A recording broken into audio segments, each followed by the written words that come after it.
Hey everybody, this is Alzorath and welcome to House of Cards. Today we're going to take a look at Adamanthian Scrivener. It is a 1 cost with 1 diamond threshold Human Cleric that is a 1 attack, 1 defense, and it has a bit of a special ability that says when a troop enters play under your control, gain 1 life. Now the Adamanthian Scrivener by itself is a chump blocker that gives you a little bit of life if you're lucky.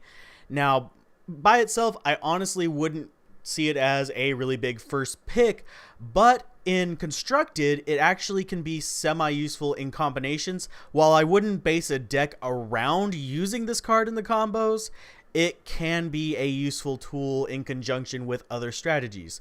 The first one that comes to mind is the green strategy, the growth kind of wild strategy, where you get a bunch of shin hair in your control very frequently, very fast, and you just kind of swarm the field. This is the first one that comes to mind. There are plenty of other swarm tactics that are very similar that could benefit from this. Now you're thinking, oh, this is just a bunch of life gain, blah blah blah blah, that's not that useful.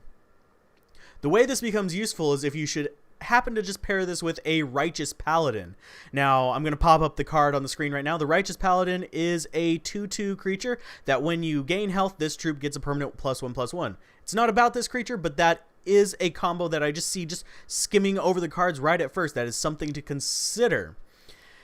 So, honestly, while I don't see that being as a core strategy, going back to the Adamanthian Scrivener, I do see it as being a semi-useful strategy in conjunction with other strategies. If you're building a combo deck, you can weave this into it, especially if it is a Zergy kind of aggro combo. Now, I personally don't see this as being extremely successful, so don't get me wrong there, but I do see it as being somewhat interesting to experiment with. Now, if we move over into the draft field, as I said, this is not a high pick of mine. It is a 1/1 chump blocker in draft for me. It is just a low curve creature, and honestly, in draft, you are not going to be relying on your 1 slot to be your main fighting force. It's just going to be a cheap guy you can get out. Unless they have some kind of evasion feature, a 1 cost creature is not going to win you the game. In draft, if you happen to have a deck that's building up to be able to support this kind of effect, it can stretch out the game to your favor until you can get a bomb out, but it is a late pick at best. It is a pick that is kind of better for your constructed format than it is for your draft format.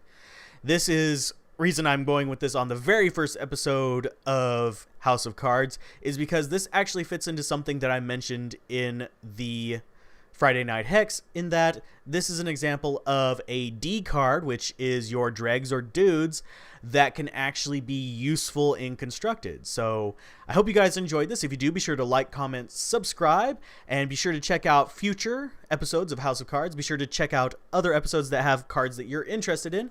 And keep gaming, have fun, peace out. This has been Alzorath, and I will see you guys next time on House of Cards. Bye.